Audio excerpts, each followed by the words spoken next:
I see that when I see Iowa farmers who need to get that E15 to market. What is Zach, you're gonna have to help me out with her name here. I lost my page here. Okay, all right. Okay, there we go. Sarah Trone Garrett, there he is. I'm on the wrong page here.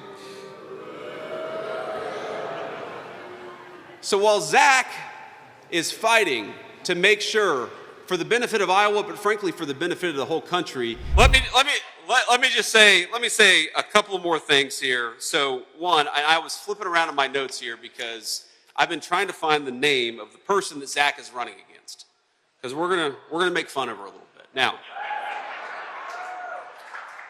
here's the problem. You know, I'm sure. Well, I don't know anything about her. What I do know is her voting record. I know what she has chosen to prioritize, and it's not you. And it's not your families, and it's not this district. Because here's the thing, there are problems and there are challenges. You know, one of the things I'm proudest of is that under the president's leadership, we had American families about $1,300 richer from the day that he took office until today. That's between the working families tax cuts, that's lowering the cost of rent, that's all that stuff combined. Now that's the good news.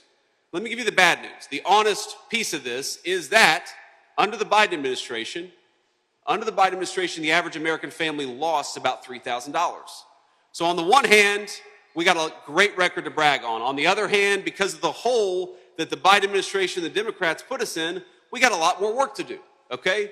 But we recognize that work. We're excited about that work. That's why you sent us to Washington, D.C. That's why you sent Zach to Washington, D.C., was to work on these problems.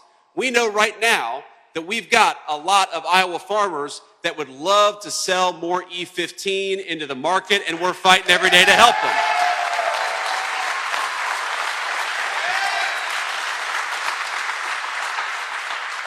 Now, I said that. I did not even see the E15 crew we got over here. I need one of those T-shirts.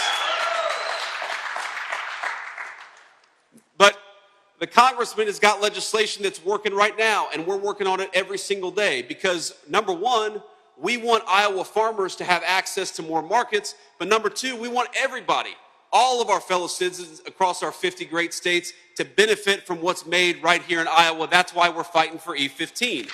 We also know that a lot of our farmers are struggling with high fertilizer prices. I'm aware of that. As the President of the United States has said, we got a little blip in the Middle East. We've got to take care of some business on the foreign policy side. But you know what we're doing simultaneously?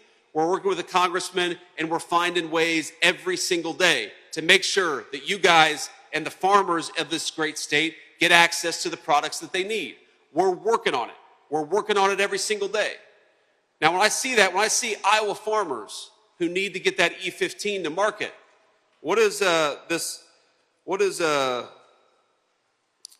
Zach, you're gonna have to help me out with her name here. I lost my page here. Okay, all right. Okay, there we go. Sarah Trone Garrett, there he is. I'm on the wrong page here.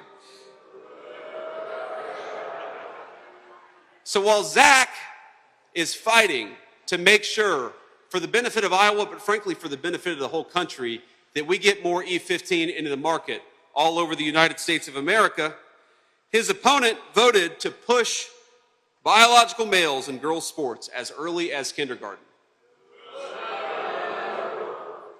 Okay, while he fought very hard for the working families tax cut to make sure that you got to keep more of your hard-earned money, and why you guys, in fact, are going to have the biggest tax refund season, are starting to have the biggest tax refund season in American history, he was fighting for more money in your pocket. She was voting against banning gender transition surgeries for minors.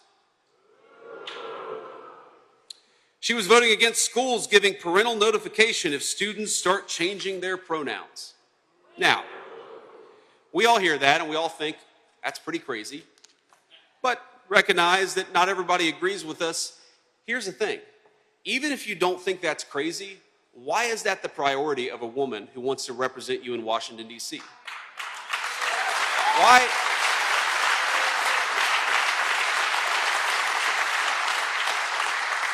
Why isn't she working to increase your take-home pay? Why isn't she fighting for the farmers to get more of that E15 all over the United States of America? Why isn't she fighting to lower housing costs for the people of this district, the people of the state, and the people of the United States of America?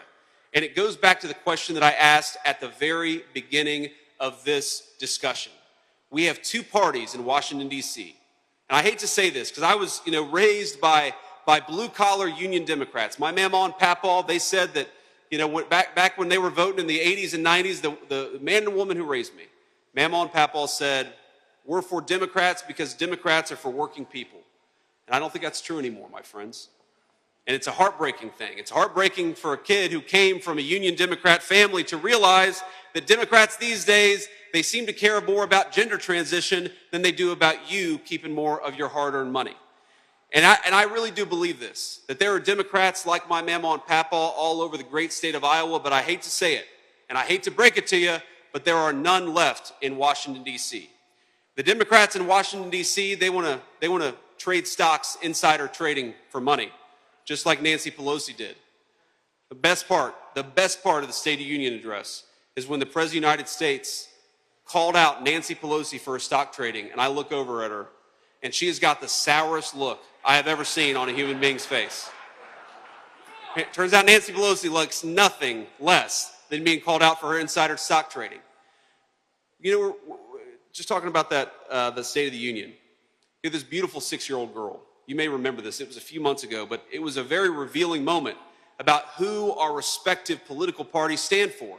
Because this little girl had been shot by an illegal alien, but she had survived. Miraculously, she was in amazing condition. She was a sweet, just a really cute kid. And, I'm the father of a 6-year-old boy. He's actually here with me. He's backstage. And this girl was so proud. She was proud to be there in the chamber, and she gives her dad a big hug. And the Republicans all stand and cheer, and the Democrats all sit on their hands. And I remember thinking to myself, what is wrong with you that you cannot stand up and cheer for a 6-year-old girl who survived an assassin's bullet? What is wrong with you that you cannot vote to give more money in the pockets of Iowa farmers and Iowa factory workers? What is wrong with you when you cannot stand up for the Americans, some of whom literally have taken bullets in the United States of America, but you fight every single day for illegal immigrants who have no right to be in the United States in the first place? And what does it say about a political party that they have fought more against our anti-fraud efforts than they ever did to protect your dollars and to protect the benefits of the people who use those benefits? My friends, this is not a normal election.